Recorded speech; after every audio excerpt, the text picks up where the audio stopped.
Upon finding out that I had lost my job and canceled all the bank transfers, my son burst into my house, furious, demanding an explanation. "How dare you? Have you lost your mind?" he yelled, sweeping the papers from my coffee table onto the floor. I remained silent, watching him destroy my living room like a child throwing a tantrum. But this time, something inside me was different.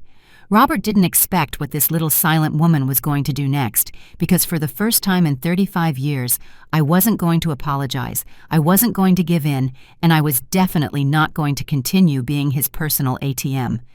I looked at my son standing in front of me, in the expensive shirt I bought him, the designer shoes I paid for, screaming at me as if I were the villain in his story. "Mom, answer me. Why did you cancel the transfers? Do you know the trouble you've put me in?" Every word left his mouth like a gunshot, but I stayed there, still, feeling something in my chest harden with every second. He expected tears. He expected me to break down, to beg his forgiveness as I always had. But not today. Today he was going to hear truths I had kept locked up for decades. "Robert, sit down," I said in a voice I barely recognized myself. It was firm, cold, distant. My son froze for an instant, as if he had just seen a stranger instead of his mother. "I don't want to sit down. I want you to explain what the hell is going on. You lost your job and instead of telling me, you just cut off all the money? You've become so selfish."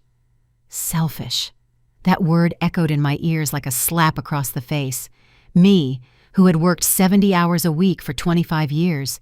Me, who never bought myself a new dress because every extra dollar was for him. Me, who had endured humiliations he couldn't even imagine just to keep him comfortable. I took a deep breath. My hands stopped trembling. "Sit down, Robert, or leave my house. But if you stay, you're going to listen to me until the end without interrupting." Something in my tone made him step back. He dropped onto the sofa with his arms crossed, looking at me with that mix of indignation and confusion a spoiled child shows when someone, for the first time, tells him no. I remained standing, because after so many years kneeling before everyone else's needs, I needed to feel the solid ground beneath my feet. "I lost my job 3 weeks ago," I began, and before he could interrupt me, I raised my hand. "But it wasn't the way you think. It wasn't because the company closed or because of cutbacks. It was because I finally dared to do something I should have done 10 years ago." I watched his expression shift slightly, as if something in his brain was starting to process that maybe, just maybe, there was more to this story than he had assumed. "For 10 years, Robert, every time I walked into my boss's office, I felt my stomach churn. Every time I had to stay late, I knew what was coming. The looks, the comments, the hands where they shouldn't be." The silence that followed was dense, heavy. Robert opened his mouth, but no sound came out. I continued, because if I stopped now, I knew I would never have the courage to finish.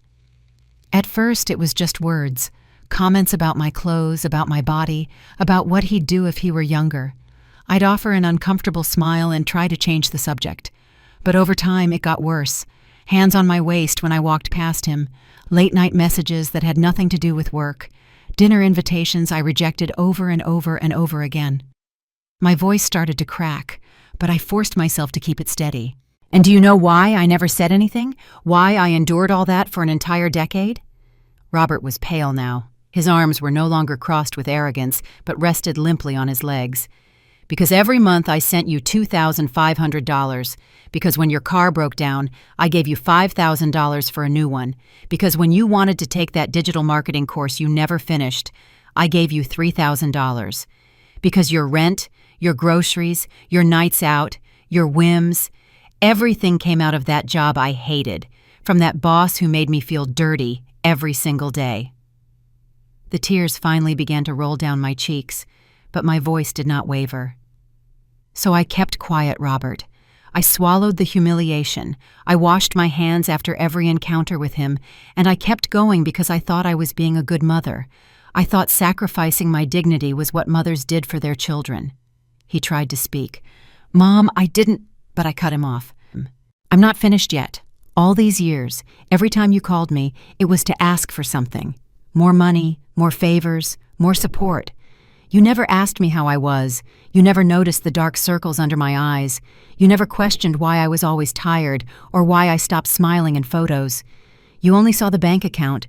You only saw the mom who always said yes. I wiped my tears with the back of my hand. A month ago, my boss went too far. He cornered me in the file room and, well, this time I didn't stay quiet. I screamed, I pushed him, and the next day I filed a formal complaint with Human Resources. Robert's eyes were glassy now, but I wasn't going to stop for his sorrow. Do you know what happened? They fired me. They said I was causing problems, that there wasn't enough proof, that it was my word against that of an executive with 20 years at the company. A bitter laugh escaped my throat. So yes, I lost my job. And yes, I canceled the transfers. Because, Robert, I am 61 years old. I have no savings because I spent it all on you, and now I need every single penny to survive while I find something new. I looked him straight in the eyes. So this little silent woman finally spoke, and what she's going to do next is live her own life with no apologies. Robert remained seated on the sofa, his gaze lost somewhere on the floor. I waited for him to say something, anything, but the silence stretched between us like an abyss neither of us knew how to cross. Finally, after what felt like an eternity, he looked up.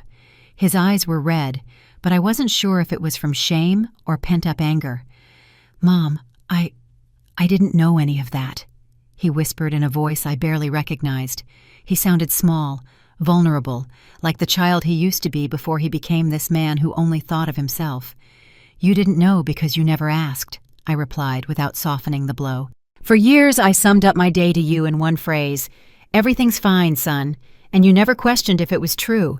You never noticed when I arrived at your apartment after seeing you and my hands were shaking. You never saw how I avoided talking about my job. You were too busy telling me about your plans, your dreams, your needs." I finally sat down in the armchair across from him, feeling the weariness of all those years fall upon my shoulders like a mountain. "And I let you, Robert.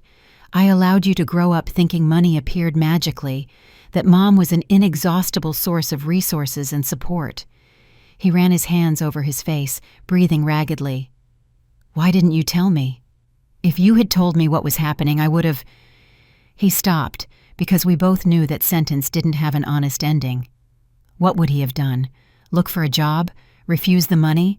Force me to quit even if it meant losing the lifestyle he had become accustomed to? No. Robert would have said nice words. He would have shown momentary indignation, but at the end of the month, he would have expected his transfer as always. "I'll tell you why I didn't tell you."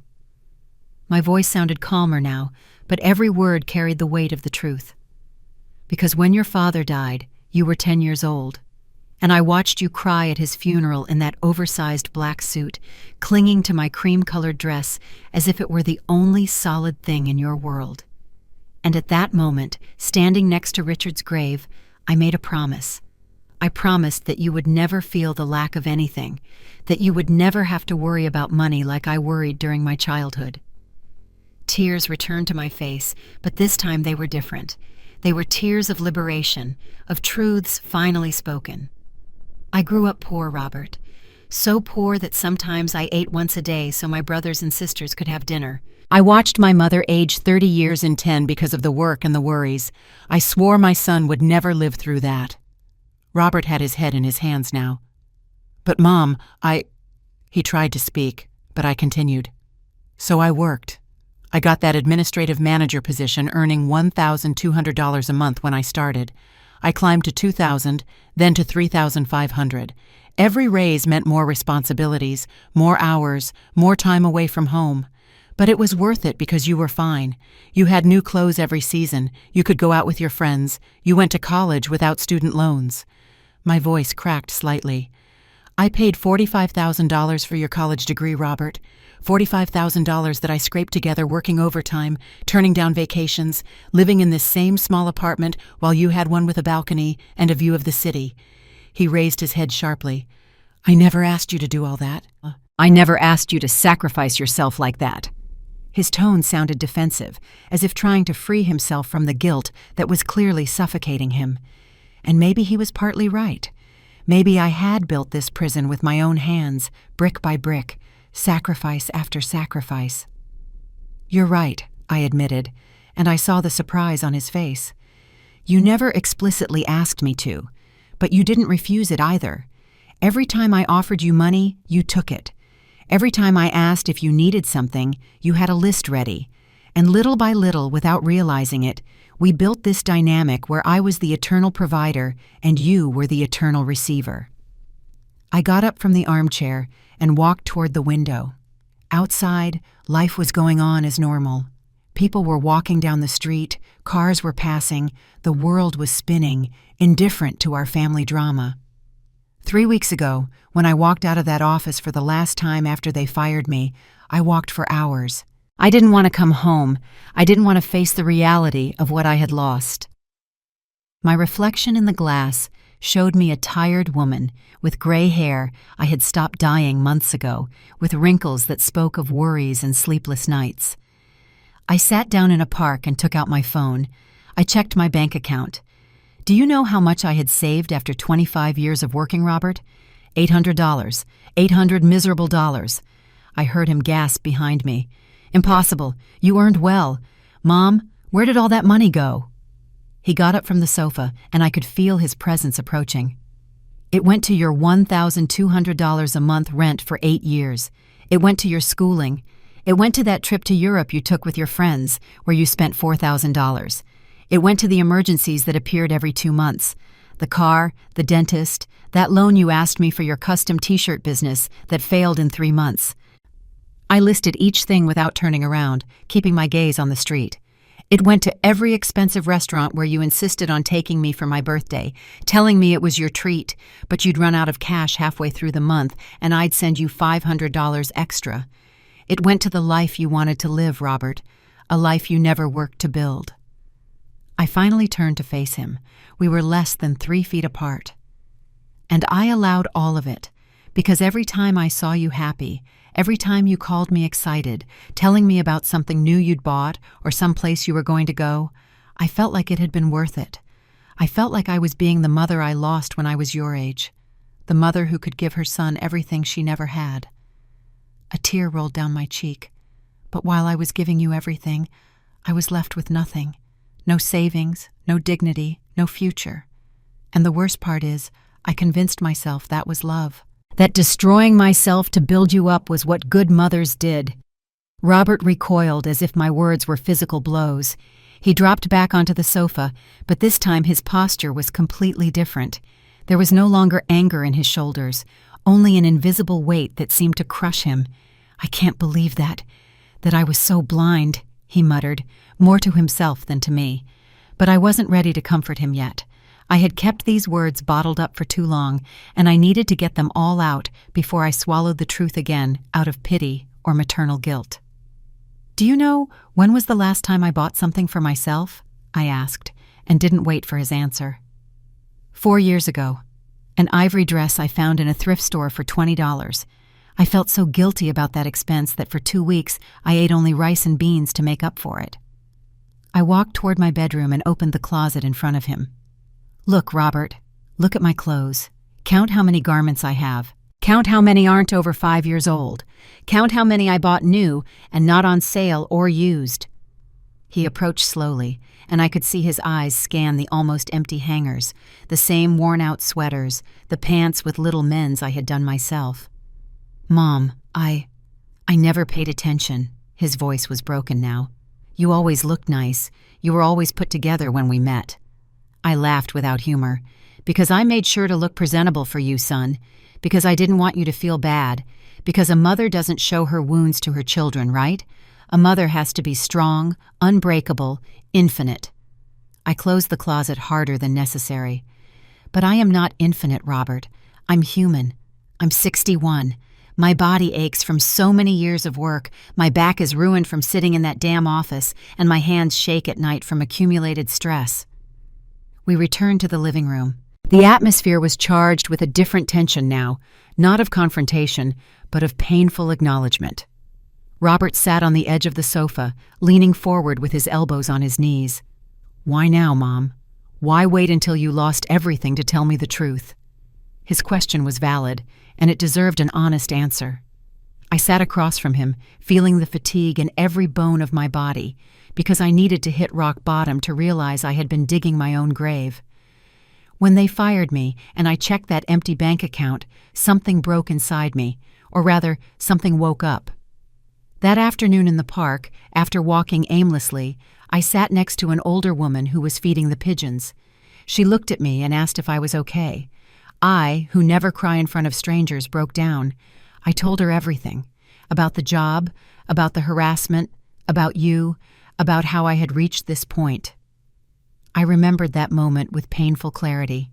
Do you know what she told me? She said, "Honey, children don't need a mother who sacrifices herself until she disappears. They need an example of strength, of boundaries, of self-love. What are you teaching yours? That love means destroying yourself? That giving until you have nothing left is a virtue?" Those words had been like a splash of cold water. I went home that day, and for the first time in 25 years I asked myself, who am I without my role as mother-provider? What is left of Mary after giving everything? Robert had tears streaming down his face now.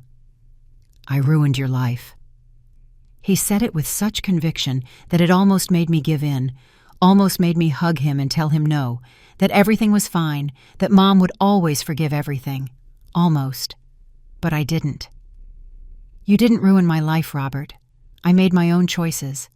But you participated in them without questioning them, without looking beyond your comfort. And now both of us have to live with the consequences. I took a deep breath. When I canceled the transfers, I knew you would come. I knew you would be furious. I prepared this moment for days, mentally writing down everything I would tell you, because you needed to hear it, and I needed to say it. But I need you to understand something very important, I continued, leaning forward to make sure every word sank in. I'm not doing this to punish you. I didn't cancel your money out of revenge or resentment. I did it for survival. I have to look for a job, and at my age that's not easy. Companies see my resume and they see too old, too expensive, close to retirement. I have to pay my rent, my food, my medications. The world doesn't stop because I finally decided to put myself first. I saw him nod slowly, processing information he had clearly never considered. And yes, part of me is terrified. Terrified of not getting a job, of ending up on the street, of having sacrificed everything for nothing. But another part, a part that has just been born after 61 years, feels free. I got up and went to the kitchen to pour myself a glass of water. My hands were still shaking slightly, but it was different. It wasn't the tremor of fear or anxiety. It was the tremor of adrenaline from having spoken truths that had been buried for years. Robert followed me with his eyes. "What are you going to do now?" he asked in a small voice. "What am I going to do?" I repeated the question as if it were the first time I had considered it, although the truth is, I hadn't thought of anything else for 3 weeks. "I'm going to look for work, any job. I've already sent my resume to 20 places, stores, offices, reception desks. I can't afford to be selective. I also canceled services I don't need. The cable, which cost $80 a month. My unlimited phone plan, I switched it to a basic one for $30. I go to the supermarket with a strict list and only buy the essentials." I listed each change as if it were a small victory. I spoke with my landlady about the rent. I explained the situation, and she gave me 2 months' grace period to catch up. That means I have 60 days to get income, or I'll have to look for a cheaper place, probably just a room instead of this apartment. Robert paled at that last part. This apartment had been my home for 15 years. It was small, but it was mine, full of memories of when he was a child, of when Richard was still alive. "And I'm also going to do something I should have done years ago," I continued, returning to the living room. "I'm going to file a lawsuit against my former boss and the company. Sarah, my neighbor who is a lawyer, is helping me gather evidence. I saved emails, messages. I have witnesses who saw uncomfortable situations. I don't know if I'll win, probably not, but at least there will be a record of what that man did. At least the next woman who reports him will have my case as a precedent." I saw a glimmer of pride in Robert's eyes, small but present. "That's Mom. That's really brave." I shrugged. "It's not bravery. It's necessity. And maybe a little bit of anger that finally found a productive outlet." Silence settled between us again, but this time it was different. It wasn't the tense silence from the beginning, but something more reflective, more real. Robert rubbed his face with both hands, as if trying to wake up from a nightmare. "I don't know what to say, Mom. Everything I thought I knew about us, about you, about my life, was a lie." His voice trembled with every word. "It wasn't a lie, Robert. It was a half-truth. The part I wanted you to see, the pretty part, the part where Mom was strong and unbreakable. But half-truths are the most dangerous lies because we convince ourselves they are the whole truth." I sat down again, feeling the energy that had sustained me during this confrontation begin to fade. For years, I built this image of the perfect mother, the one who never complains, the one who always has money, the one who solves all the problems. And you grew up believing that was me, the complete Mary. But there's another Mary you never knew, I continued, and my voice softened with sadness. The Mary who cried in the office restroom after her boss told her she looked very good in that tight skirt. The Mary who made up excuses not to go to company dinners because she knew she would end up sitting next to him, feeling his hand on my leg under the table. The Mary who came home and showered, scrubbing her skin until it was almost bleeding, trying to feel clean again. Tears returned, silent but constant. That Mary took sleeping pills because the nightmares wouldn't let her rest. That Mary lost 26 pounds in 6 months from stress and anxiety. That Mary developed an ulcer the doctor said was from nerves. But that Mary never called you to tell you any of that because she didn't want to worry you, because you had your own problems, because mothers aren't supposed to show weakness. Robert had become completely motionless, like a pillar of salt. "My God, Mom, how could I have been so blind? I spent my life calling you to tell you my stupid problems. My boss gave me a dirty look, my roommate is annoying, my car is making a weird noise. How insignificant was all of that compared to what you were going through?" He ran his hands through his hair in desperation. "And I just took and took and took. I never gave anything back, not even a moment of true attention." His words were true, but hearing them from his mouth broke my heart in a different way. "I didn't need you to know, Robert, or at least that's what I told myself. I convinced myself that shielding you from my reality was love, that as long as you were happy, my suffering had purpose." "Do you remember when you turned 25? I asked suddenly, changing the subject. He nodded, confused. "You asked me to help you with the down payment for your car, $3,500. You said it was important, that you needed a reliable vehicle for your work." Robert paled, because he clearly remembered what came next. "I gave you the money. I emptied my emergency savings account, the only $3,800 I had managed to save in 2 years. I told you not to worry, that Mom always found a way." My voice became harder. "A week after I gave you that money, my boss called me into his office after everyone else had left. He said we needed to review some reports. When I got there, the lights were dim. There was a bottle of wine on his desk. He offered me a glass. I said no. He insisted. I refused again. I closed my eyes, recalling that night I had tried to erase from my memory 1,000 times. He got up from his chair and walked toward me. He told me I looked tense, that I needed to relax. He put his hands on my shoulders. I froze. I couldn't move. I couldn't speak. My body simply shut down as a defense mechanism. Tears were falling freely now. He managed to kiss me before I reacted. He managed to force his tongue into my mouth before I pushed him away with all my strength. I ran out of that office. I grabbed my purse and drove home, shaking so hard I almost crashed 3 times. I opened my eyes and looked directly at Robert. That night I thought about quitting. I thought about reporting him. I thought about 1,000 things, but then I remembered I had just given you my last savings. I remembered your rent was due in 2 weeks. I remembered I was all you had. So the next day I went back to that office, sat down at my desk, and acted like nothing had happened. Robert had his hands over his mouth, stifling a sob. "No, Mom, please tell me it's not true. Please tell me you didn't put up with that because of me." His distress was palpable, filling the entire room like a toxic gas. "It wasn't your fault, Robert. It was my decision. A terrible, self-destructive decision, but mine nonetheless." I wiped my tears with the sleeve of my old sweater. After that night, he knew he could do whatever he wanted. He knew I wouldn't report him, that I needed that job too much. So he continued. Not every day, not obviously, but enough to keep me in a constant state of alert, of fear, of disgust with myself for allowing it. My voice cracked completely. I became a shadow. I went to work, performed my duties, avoided my boss as best I could, collected my paycheck, sent you your money, and repeated the cycle, month after month, year after year. The day I finally reported him was exactly a month ago. He had called me in again after hours. But this time, I was prepared. I had my phone recording in my jacket pocket. When he tried to touch me, when he said all those disgusting things he always said, I recorded it all. A bitter smile crossed my face. I thought that recording would be my salvation. I thought justice would finally come. I went to Human Resources the next day, placed the recording on the director's desk, and waited. Robert leaned forward. What happened? His question was barely a whisper. The director listened for 30 seconds and stopped the recording.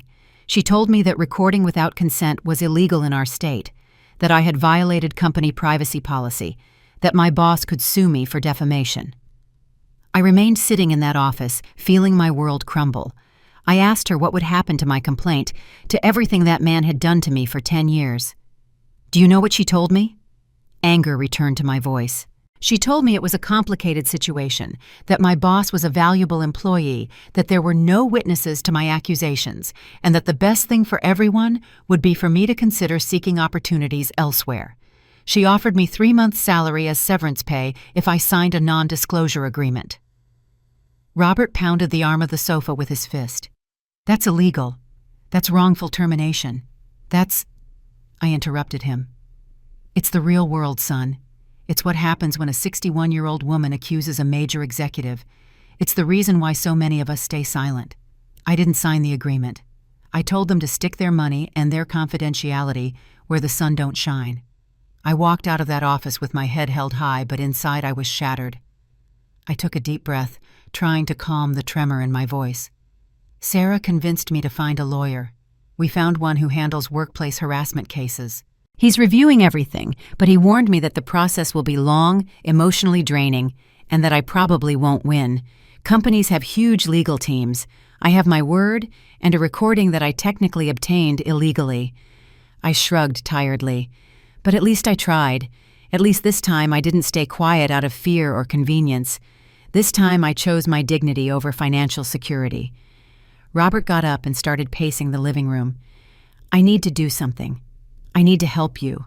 I can testify. I shook my head. You can't do anything, Robert. You were never there. You don't know anything firsthand. And honestly, I don't want you involved. This is my battle, one I should have fought years ago. He stopped in front of me, his eyes red and swollen. But I can help you with money. I can give you back everything I took. I interrupted him with a sad laugh. With what money, son? You work part-time earning $1,000 a month. Your rent is $800. Where are you going to get money to give me back 25 years of sacrifices? The reality of his own circumstances hit him like a slap. Robert stood in the middle of the living room, his arms hanging limply at his sides, looking completely lost. It was like watching a child who had just discovered that Santa Claus wasn't real, that the world wasn't the magical place he thought it was. I have nothing, he finally murmured. I literally have nothing. Everything I am, everything I have, was built with your money, with your suffering. He collapsed onto the sofa again, this time with his hands covering his face.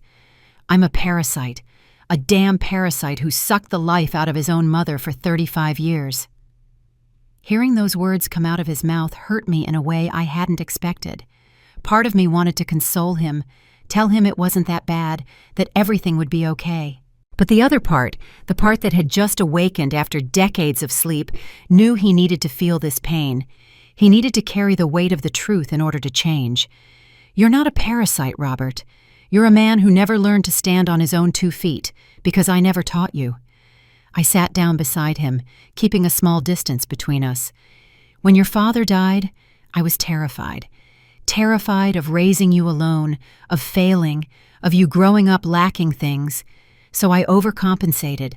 I gave you everything you asked for, and many things you didn't ask for. I shielded you from every difficulty, every consequence, every tough lesson life tried to teach you." I sighed deeply. "Do you remember when you were 16 and crashed your friend's borrowed car? You said you were going to work all summer to pay for the repair, but by the second week you complained about how hard the job was, how early you had to wake up. And I, like a fool, paid the $2,000 that were missing because I couldn't bear to see you unhappy." Robert slowly lifted his head. "I had completely forgotten that." His voice sounded hollow. "Of course you forgot. Because it had no real consequences for you. Mom always rescued Robert. There was always a safety net." I turned to face him. "I failed you, son. Not by giving you money or support, but by not teaching you the difference between help and dependence, by not letting you fall and learn to get back up on your own, by making you believe the world owed you what I gave you out of love." Tears were silently running down his face. "And now what? How do I fix this? How do I become a different person at 35? It was a genuine question, full of desperation and confusion. "That's your path to discover, Robert. I can't give you the answers this time. I can't rescue you from this situation. You have to decide who you want to be." The silence that followed was long, heavy, full of years of unspoken words and avoided truths. Finally, Robert spoke in a voice I barely recognized. "When I came here today, I was furious. I thought you had betrayed me, that you had ruined my life by being selfish." He wiped the tears with the back of his hand. "I drove here repeating everything I would say to you in my mind. How I would yell at you, how I would make you feel guilty, how I would force you to keep sending me money." A bitter laugh escaped his lips. "I even thought about threatening to never speak to you again if you didn't restore the transfers. What kind of son thinks about his mother like that, right?" My hands clenched into fists in my lap, but I didn't say anything. I needed to hear this as much as he needed to say it. On the way, I called my roommate. I told him I probably wouldn't be able to pay my share of the rent this month. Do you know what he told me? Robert looked at me with eyes full of shame. He said, "Dude, you're 35. When are you going to get a real job and stop living off your mom's money?" I got angry. I yelled at him that he didn't understand my situation, that I was building my personal brand, that freelance work wasn't stable. But deep down, his words burned because I knew he was right. He rubbed his face with both hands. "I've been playing at being an entrepreneur for years, Mom, doing small gigs here and there, earning just enough to say I had income, but knowing that at the end of the month your transfer would cover everything else. I never had to truly push myself. I never had to sacrifice anything." "Look at me," he continued, and there was a tone of self-disgust in his voice. "I have a college degree that cost $45,000, and I work part-time designing logos for $100 each. I have an apartment I can't afford. I have a car that's about to be repossessed because I missed 2 payments, and I always thought you would bail me out. I have designer clothes in my closet, but I don't have food in my refrigerator because I always eat out. And the worst part of it all," his voice completely broke, "is that I never asked myself where the money came from. I never questioned if you had enough. I never thought of you as a real person with needs and limits. You were just Mom, the magical source of infinite resources." Every word that came out of his mouth was like a stab, but they were necessary stabs. They were the words I had needed to hear for years, but never had the courage to provoke. 2 months ago, you called me and told me you were tired, that work was being very heavy lately. Robert got up and started walking toward the window. "Do you know what I did? I changed the subject. I told you about a new project I wanted to start, one that would need initial investment. I asked if you could lend me $2,000. He laughed without humor. "Not a real loan, of course. We both knew I would never pay you back. And you, as always, said you'd see what you could do. You didn't say no. You didn't tell me what was really happening. You just swallowed your exhaustion, your pain, your truth, and smiled at me through the phone." He turned to look at me with devastated eyes. "That money I asked for? Where did it come from, Mom? How many extra hours did you work to get it? How many times did you have to put up with that damn pig because you needed to keep that job so you could give me more money that I would just waste?" 3 weeks, I replied simply. I worked 3 weeks of overtime. I got home at 10 at night, ate something quick, went to bed, and repeated the cycle. Those 3 weeks were particularly difficult because my boss knew I was vulnerable, that I needed the money, that I would agree to stay late. My voice was flat, emotionless, because if I let the emotion out, I would fall apart. On one of those nights, he came into the office where I was working alone. He locked the door. He told me he admired my dedication, that few employees worked as hard as I did. He came up behind me while I was trying to keep typing on the computer. He put his hands on my shoulders. He started massaging my neck. I went stiff as a board, but I didn't move. I couldn't move because I needed those $2,000 for you. Robert had frozen next to the window. My God, Mom, please don't continue. But I continued because he needed to hear the full truth, unfiltered, without maternal protection. His hands moved down from my shoulders to my back. He started telling me how tense I was, how much I needed to relax. I kept looking at the computer screen, seeing the words blurred through the tears I wouldn't allow myself to shed. Finally, he stopped. He told me it was good that I was so dedicated because that meant my raise was guaranteed. He left the office whistling. I took a deep breath, feeling the air fill my lungs as if it were the first time. That night I came home, showered for an hour, and transferred $2,000 to your account. You sent me a text message saying, "Thanks, Mom, you're the best." I replied with a heart emoji because I didn't trust my ability to type anything else without collapsing. "Stop, please," Robert practically screamed the words. "I can't hear anymore. I can't know that I caused that my selfishness, my laziness, I interrupted him firmly. "You didn't cause anything, Robert. He is solely responsible for his actions, but you did participate in creating a dynamic where I felt I couldn't say no to you, where your comfort was more important than my well-being." I got up and walked toward him. "And that's what has to change. I can't continue to be your solution for everything. I can't continue to sacrifice myself until there is nothing left of me." We stood facing each other, mother and son, separated by years of destructive patterns and misunderstood love. Robert reached out a hand as if to touch my shoulder, but stopped halfway. It was as if he suddenly didn't know how to approach me, as if our entire relationship needed to be rebuilt from scratch. "I don't know how to apologize for something this huge," he finally said, dropping his hand. The words, "I'm sorry," feel so insignificant compared to the damage I helped cause. I nodded slowly. "You're right. Words are insufficient, but they are a start." I sat down again, suddenly feeling the weight of my age in every joint. "Robert, I need you to understand something very important. I'm not telling you all this to destroy you or to make you carry guilt for the rest of your life. I'm telling you because you need to know the full truth to be able to grow, to be able to change. For all these years, I constructed an edited version of my life for you. The version where Mom was invincible, where everything was under control, where money flowed easily. But that version was a lie that hurt both of us." I leaned forward, seeking his eyes. "It hurt you because you grew up without learning resilience, without developing the necessary tools to face real life. And it hurt me because I became a hollow version of myself, a shell that only existed to provide." He slowly sat down on the floor, leaning against the wall, as if his legs could no longer support him. How did I not notice? How could I have been so blind for so long?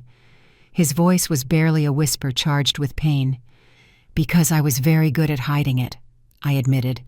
"And because it's easy not to see what we don't want to see. It's more comfortable to accept the simple version of reality than to dig for uncomfortable truths." I leaned back against the sofa, letting the exhaustion wash over me. "But also because that's how misunderstood love works. I loved you so much that I thought protecting you from everything was my duty.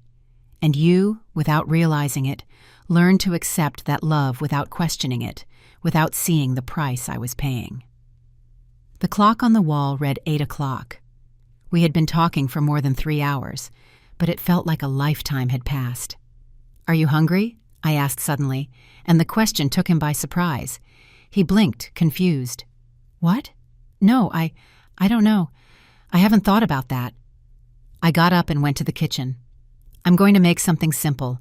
Pasta with tomato sauce. It's all I have." I opened the cabinet and took out the cheap package of pasta, the can of crushed tomatoes, the garlic that was starting to sprout.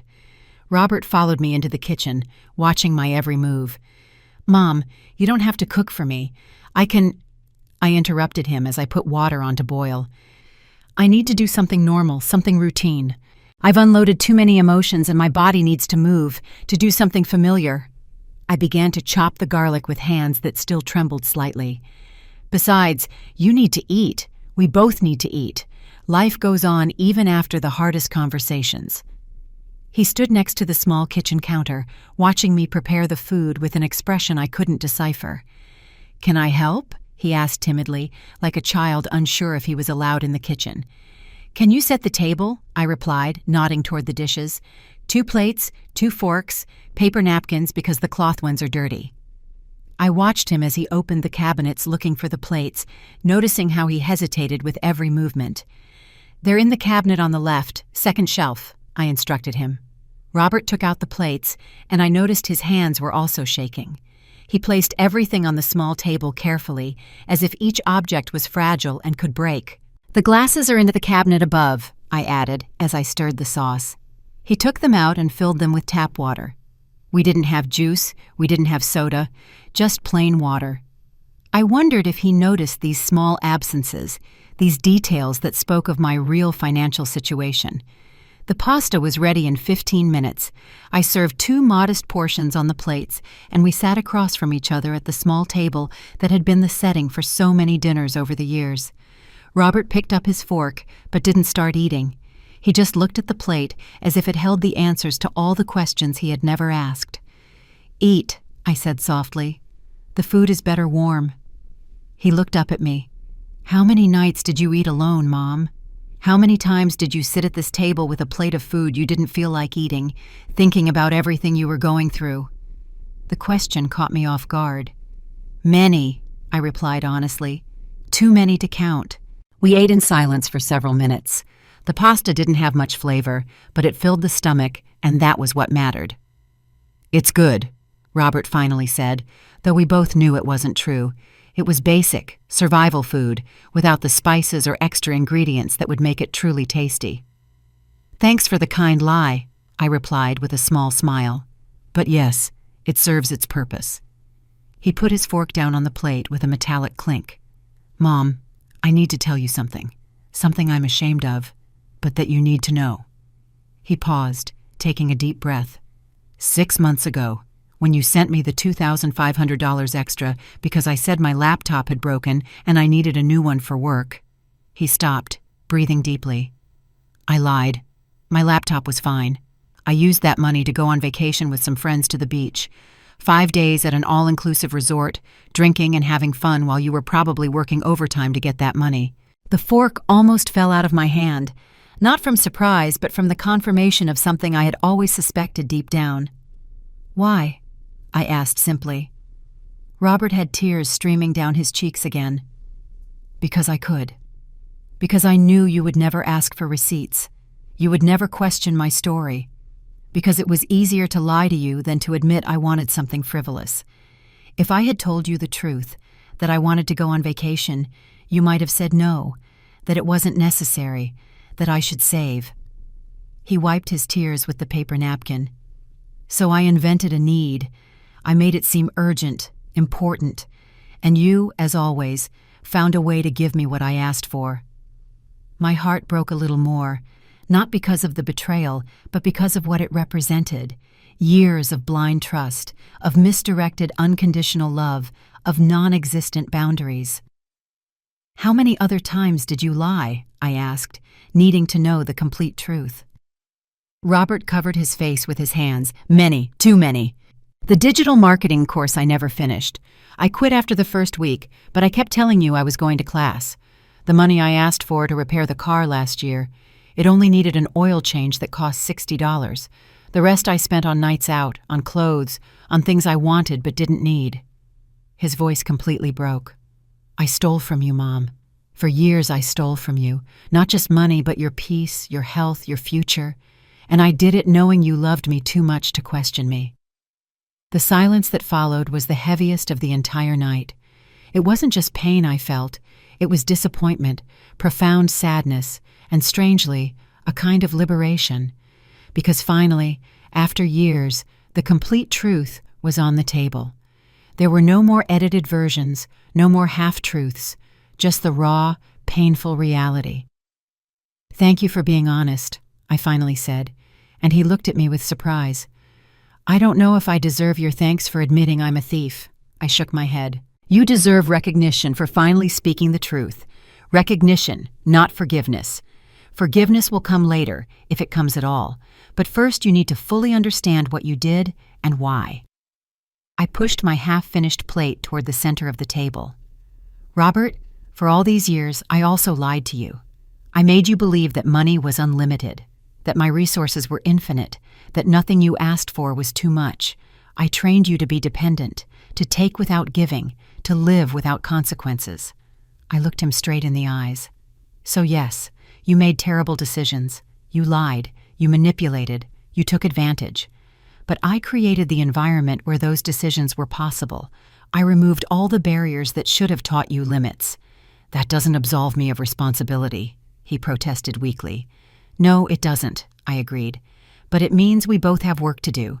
You need to learn to be an independent, responsible, honest adult. And I need to learn to be a mother who can say no, who can set boundaries, who can love you without destroying myself in the process." I got up and started collecting the dishes. Robert quickly stood up. "Let me help you." I nodded, and together we washed the few dishes in silence. It was a simple, mundane task, but there was something deeply significant about standing side by side, doing something so ordinary after such an extraordinary conversation. "And now what?"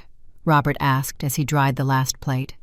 It was the million-dollar question, the one neither of us knew how to answer completely. I hung up the dish towel and leaned against the sink, feeling the weight of the years on my back. "Now you go home and start making hard decisions," I replied, looking directly at him. "Decisions that hurt, that are uncomfortable, that force you to grow in ways you've never had to." Robert put the last plate in the cabinet and turned to me with an anxious expression. "How? Which ones? Give me concrete examples because honestly, I don't even know where to start." His vulnerability was genuine, and for the first time in this conversation, I saw a glimpse of the man he could become if he truly put in the effort. "First, you get a full-time job. No more excuses about personal branding or freelance projects that never materialize. A real job, with set hours, with a boss, with responsibilities." "But Mom, I'm 35. Most companies want younger people, with more recent experience in—" I interrupted him by raising my hand. "Those are excuses, Robert. Excuses I allowed you to use for years. The truth is, there are jobs available for people of all ages. Maybe they aren't your dream jobs. Maybe they don't pay what you want, but they are there." I walked back to the living room and he followed me. "Second, you drastically reduce your expenses. That apartment you have with $800 a month rent is too much for someone earning $1,000. I sat down on the sofa, feeling the exhaustion wash over me again. "Look for a cheaper place, get a roommate who pays their share, or even consider moving into a single room. Your ego will suffer, but your bank account needs it." Robert sat across from me, this time on the floor with his legs crossed, as he used to do when he was a child. "That means giving up my space, my privacy, my—" His voice trailed off when he saw my expression. "Your comfort," I finished the sentence for him. "Yes, Robert. It means giving up comforts you never should have had in the first place without earning them yourself. It means living within your real means, not within the possibilities I artificially created for you." I sighed deeply. "Third, and this is perhaps the most important thing, you need to go to therapy. You need to talk to a professional about this dynamic we developed, about your relationship with money, about how to build an identity that doesn't depend on me." He opened his mouth to protest, probably to say that therapy was expensive, but stopped. He was learning, slowly, not to offer immediate excuses.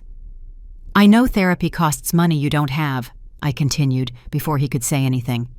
"But there are community clinics with sliding scale fees based on income. There are free support groups. There are resources if you really look for them." I leaned forward. "And fourth, you need to take an honest inventory of your life. Everything you own, everything I bought for you, everything you got with my money. And you start selling what you don't need.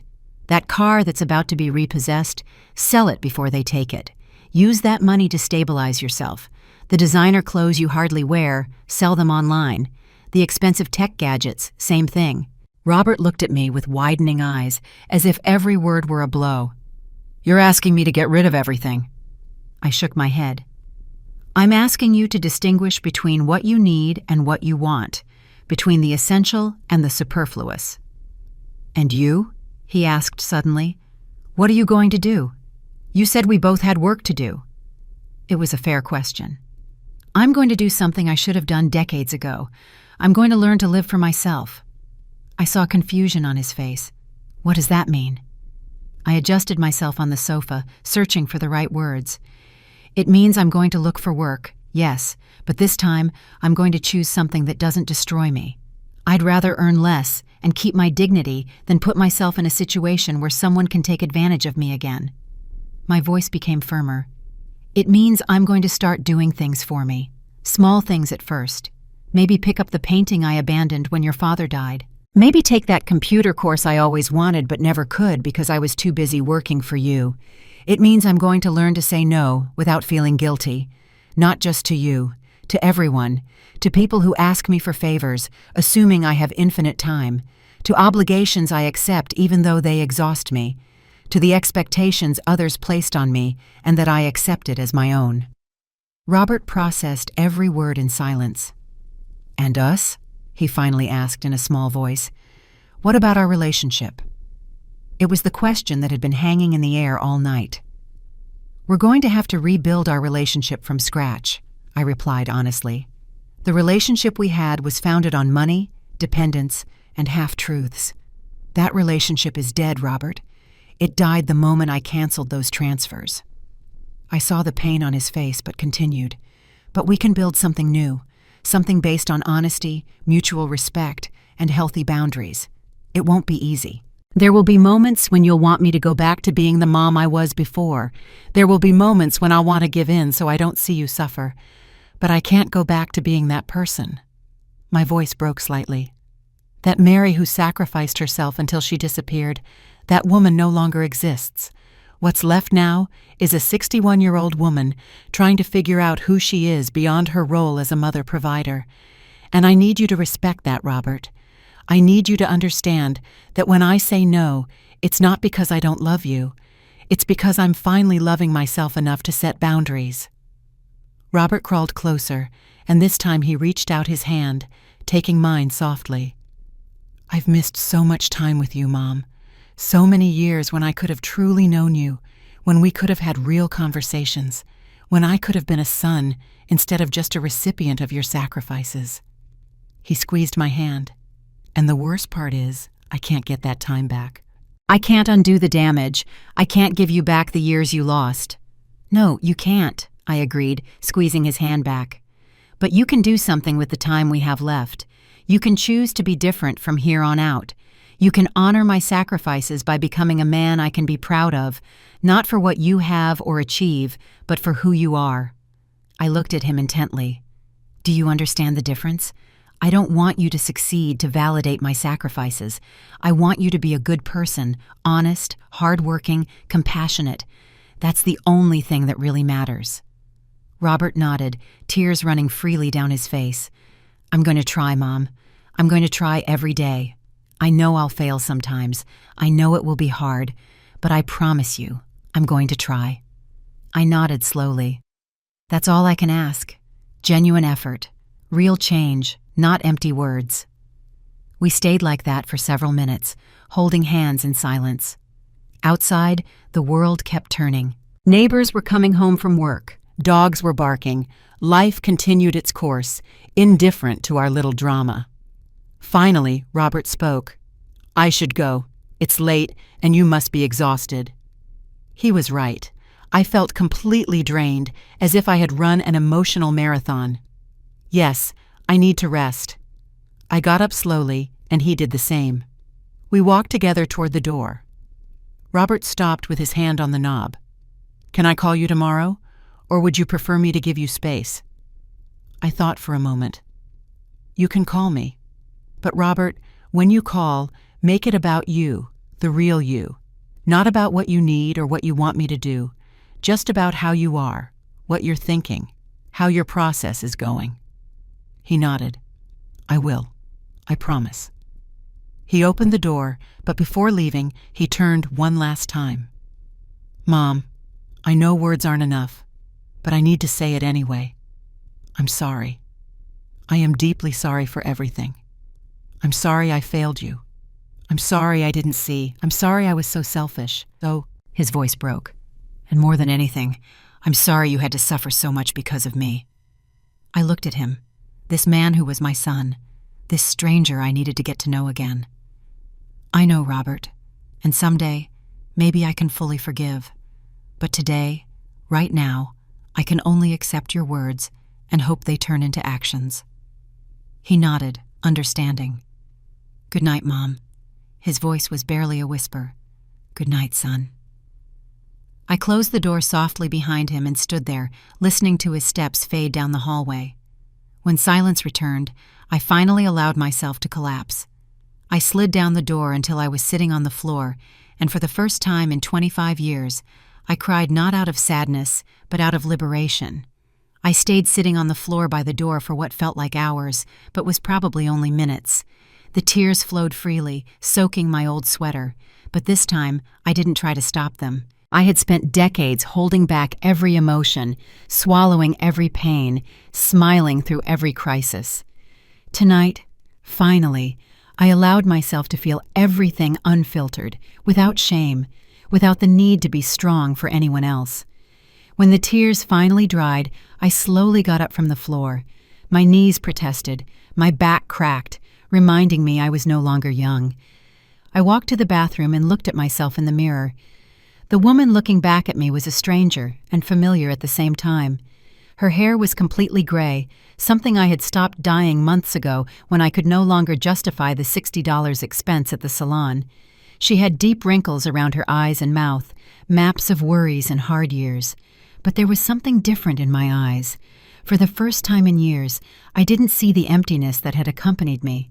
There was pain, yes, but there was something else, too. Determination, maybe, or perhaps just clarity. I washed my face with cold water, feeling every drop wake me up a little more to this new reality. I left the bathroom and looked at my small apartment as if seeing it for the first time. It was modest, with old, worn furniture. The walls needed paint. The carpet had stains I could never completely remove. But it was mine. This small, imperfect space was all I had managed to keep after giving everything else to Robert. And instead of feeling shame or sadness, I felt something akin to pride. I had survived. I was standing, breathing, ready to start over. I went to my room and opened the bottom drawer of my dresser, the one I never opened because it held memories that were too painful. Beneath old clothes I no longer wore, I found what I was looking for, my old sketch pad. I hadn't touched it in over 20 years, since before Richard died. I turned the pages slowly, seeing drawings from a time when I still believed I could be an artist. Flowers, landscapes, portraits of Richard when we were young. Each page was a reminder of the woman I had been before becoming solely a mother, a provider, a victim. The last page had a half-finished drawing of Robert when he was 5, smiling with his missing front tooth. I had fallen asleep drawing him that night and never finished it. I never picked up a pencil after that. I closed the notebook and placed it on my nightstand. Tomorrow, I promised myself, tomorrow I will start something new. Even if it's a simple scribble, even if it's terrible after so many years without practice. But I will start. I changed into my pajamas, an old t-shirt with a hole in the shoulder and worn cotton pants. I lay down on my bed, feeling my body sink into the mattress that probably needed replacing years ago. But instead of the insomnia that had pursued me for months, I felt something different. I felt peace.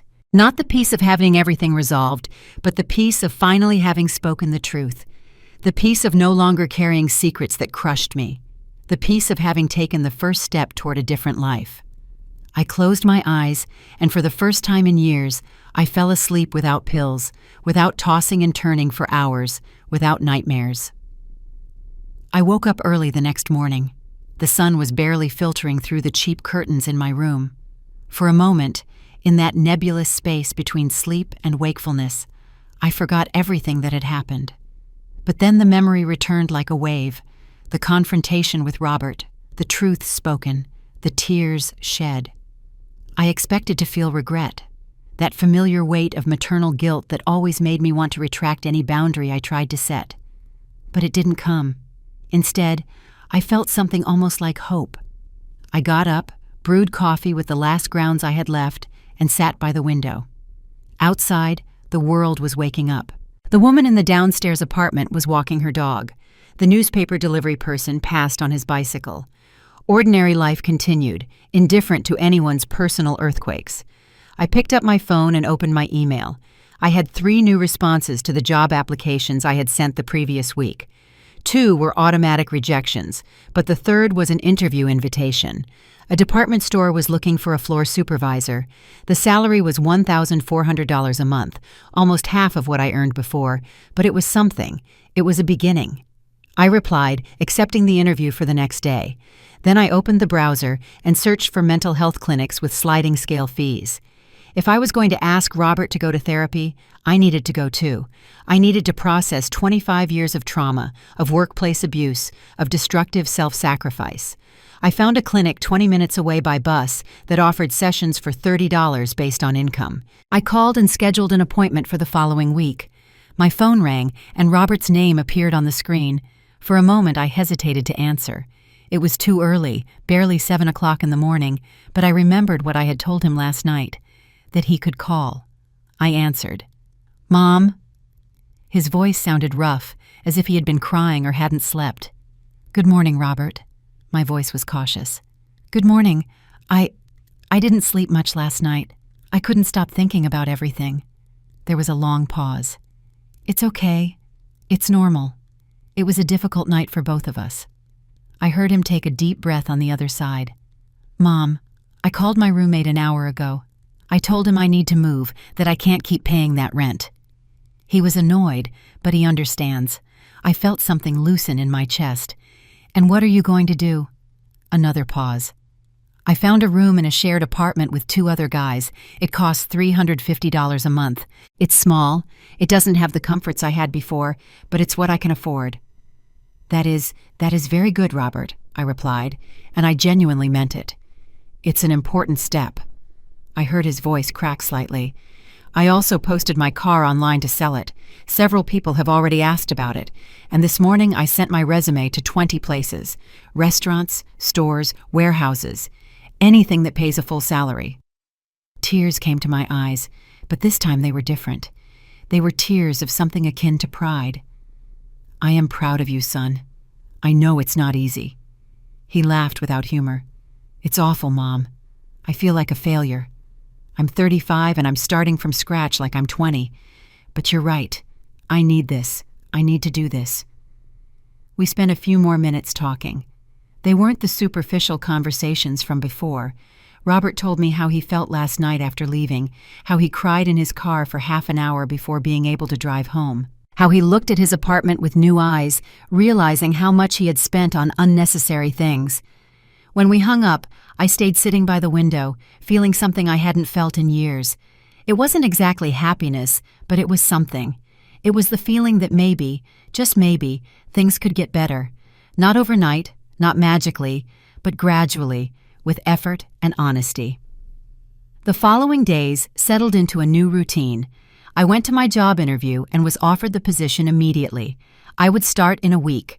I continued sending resumes to other places, hoping to eventually find something better, but for now, I had secured an income. I called my landlady and negotiated a payment plan to catch up on the rent. She was understanding. She had known me for years and knew I had always been responsible. Robert called me every 2 days, never to ask for money, only to tell me about his progress. He sold his car and used the money to pay off late debts. He got a job in a warehouse, night shifts that he hated, but that paid him $1,600 a month. He moved into the small room and sent me photos. It was basic, with a single bed, an old desk, and a window that overlooked an alley. "It's humble," he wrote in his message, "but it's honest." I started going to therapy. The first sessions were brutal, having to talk out loud about the abuse, about my complicity in creating a dependent son, about all the lost years. My therapist, a woman named Emily in her 50s, was direct but compassionate. "Mary," she told me in the third session, "you've spent your entire life taking care of others. Now it's time for someone to take care of you, and that person has to be you." Her words resonated deeply. One afternoon, 3 weeks after that devastating night with Robert, I picked up my old sketch pad and a cheap pencil. I sat by the window and started drawing. My hands were shaky, rusty from years of disuse, but slowly, line by line, an image began to emerge. It wasn't perfect. It was full of mistakes and uncertain strokes. But it was mine. It was something I had created just for myself, without thinking of anyone else. 3 months passed since that night that changed everything. 3 months of difficult days, of moments when I wanted to give in and revert to old patterns, of temptations to send Robert $100 even, when he called me telling me how hard his job was. But I didn't. I stood firm, not out of cruelty, but out of real love, the kind of love that allows people to fall so they can learn to get up on their own. My job at the department store wasn't glamorous. I spent 8 hours on my feet supervising employees, resolving customer complaints, organizing inventory. My feet hurt at the end of the day, and my salary barely covered my basic expenses. But there was something deeply satisfying about earning money honestly, in a place where no one touched me without permission, where no one made me feel dirty or small. My boss was a woman named Rebecca, efficient and fair, who valued my experience and never crossed any lines. With my first full paycheck, after paying the rent and utilities, I was left with $120. In the past, that money would have gone straight to Robert, but this time I did something different. I went to an art supply store and bought basic materials, graphite pencils, a new sketch pad, erasers. I spent $40 that felt simultaneously frivolous and important. That night I drew for 3 hours straight, lost in the simple pleasure of creating something with no purpose beyond enjoyment. I wasn't good yet. My hands still forgot techniques I once mastered, but it didn't matter. I was doing it for me, just for me. Robert was also changing, slowly but visibly. In our weekly calls, he no longer spoke of grandiose projects or business ideas that required investment. He spoke of his routine at the warehouse, how he had learned to operate the forklift, how he was saving $50 every 2 weeks in an account that hadn't existed before. "Mom, today I spoke with a counselor at a community clinic," he told me one afternoon. "I'm starting therapy next week. I can only afford $20 per session, but it's a start." My heart swelled with pride. "That is wonderful, Robert, truly." There was a pause, and then he continued in a softer voice. "I also want to tell you something. I called the aunts. I told them what happened. I didn't tell them many details about you. Those are yours to share if you want. But I did about me, about how I've lived these years, about the lies, about everything." I was surprised. Robert had always been very careful to maintain a perfect image in front of the extended family. "What did they say?" he sighed. "Aunt Susan told me it was time for me to grow up. Aunt Celia cried a little but said she would support me. And Sarah, your neighbor, she was the most direct. She told me I had been an idiot, but that she respected that I was finally doing something about it." I laughed softly. I could perfectly imagine Sarah saying that to him. One day I received a call from my lawyer, James, who was handling my case against my former employer. "Mary, I have news," he said cautiously. My heart raced. "Good or bad?" There was a pause. "Mixed. The company doesn't want to go to trial. They offered us an out-of-court settlement of $15,000 if we drop the lawsuit and sign confidentiality." $15,000. It was money I desperately needed. But the confidentiality meant I could never speak publicly about what happened to me, that my ex-boss would never face real consequences. "And if we don't accept?" I asked, though I knew the answer. "We go to trial, which could take years, and there's no guarantee we'll win. The recording is still legally problematic, but there will be a public record of the accusation."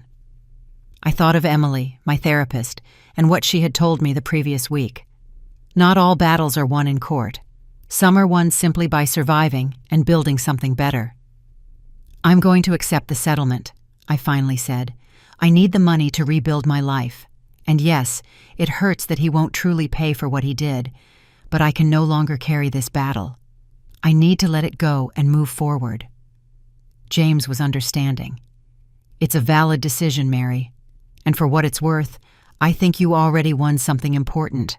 You spoke up, you reported him, you didn't stay quiet. That counts. 2 weeks later, the money was in my account, $15,000. I paid off all my past due bills, put $5,000 into a savings account that I swore not to touch, except in true emergencies, and used $2,000 to replace basic things I had neglected for years. A new mattress because the old one was killing my back, proper shoes for my job, a full medical checkup I had postponed for years. I saved the rest to live on while I continued working and looking for better opportunities. One Saturday afternoon, 4 months after that devastating conversation, someone knocked on my door. It was Robert. I wasn't expecting him. I hadn't seen him in person for weeks, only our regular calls. He looked different, thinner, with dark circles under his eyes that spoke of hard work and little sleep, but also with something in his eyes I hadn't seen before. Clarity, maybe. Purpose. "Hi, Mom," he said simply. "Can I come in?" I nodded and stepped aside. He came in and looked around the apartment. "You bought a new couch," he noticed, pointing to the small second-hand sofa I had gotten for $200. "Yeah, the old one finally completely gave out." We sat down, this time without the tension that had marked our last encounter here. "I wanted to see you in person to tell you something," Robert began, clasping his hands nervously. "I got promoted at the warehouse. I'm a shift supervisor now. I earn $2,100 a month." A genuine smile crossed my face. "Robert, that's incredible." He nodded, but there was more. "And I also wanted to give you this." He took an envelope out of his jacket and placed it on the coffee table between us. I looked at it without touching it. "What is it?" His voice trembled slightly. $500. I know it's a ridiculous amount compared to everything I owe you, to the years of money you gave me. But it's what I was able to save in these 4 months without compromising myself, without putting myself at risk of not being able to pay my bills. Tears came to my eyes. "Robert." He raised his hand. "Please, let me finish. I'm not giving you this because I think I can ever pay you everything back. I never will. But I want you to know that I recognize it, that I understand the value of money now, the sacrifice behind every dollar. These $500 represent extra shifts, nights of not going out with friends, of eating simply, of saying no to things I wanted but didn't need." His voice broke. "And I want you to have them, not as payment for a debt I can never repay, but as a symbol that I am changing, that your sacrifices were not completely in vain." I took the envelope with trembling hands. It wasn't the money that mattered, although it would honestly help me. It was what it represented. It was Robert finally understanding, finally taking responsibility, finally becoming the man I had always hoped he could be. "Thank you," I whispered, "not just for the money, but for the effort behind it, for the change it represents." We sat in silence for a moment, a comfortable silence, very different from the tense silences of the past. "Do you want coffee?" I offered finally. "I'd love some." I prepared coffee for both of us, this time using the good beans I had allowed myself to buy with part of the settlement money. We sat together, and for the first time in years, we had a real conversation. Not about money, not about problems or needs, but about life. He told me about his therapist, about the things he was discovering about himself. I told him about my job, about how I was getting back into drawing, about the small pleasures I was learning to allow myself. "You know what the strangest thing is?" Robert said as we finished our coffee. "I'm poorer now than I've ever been. I live in a small room. I work in a warehouse. I barely have money to go out, but I feel richer than when I had everything." He looked directly at me. "Because now everything I have is mine. I earned it. There are no lies. There's no money tainted with your suffering. It's honest. And that's worth more than any fancy apartment or new car." I nodded slowly. You're learning a lesson that took me 61 years to learn. That true wealth is not in what you have, but in how you got it and who you are in the process." He got up to leave after a couple of hours. At the door, he hesitated for a moment and then hugged me. Not the quick, automatic hug from before, but a real hug, long, full of meaning. "I love you, Mom, and I'm sorry. I will keep saying it and showing it for the rest of my life." I hugged him back, feeling something that had been broken inside me begin to heal. When he left, I stood by the window watching him walk toward the bus. He no longer had a car. He had sold everything superfluous. But he walked with his head held high, with a purpose in his steps he had never had before. That night, before falling asleep, I reflected on everything that had changed. I still didn't have much money. I still worked hard. There were still difficult days when my body ached and worries surfaced. But for the first time in decades, I felt light. I felt free. Free from lies, from secrets, from self-destructive sacrifices. Free to simply be Mary. Not just the mother, not just the provider, but a complete woman with her own needs and desires. Sometimes family is not who gives you the blood, but who gives you respect. And sometimes the greatest love is not giving everything, but teaching those you love to stand on their own. Thank you for listening to my story. If you liked it, subscribe so you don't miss the next ones.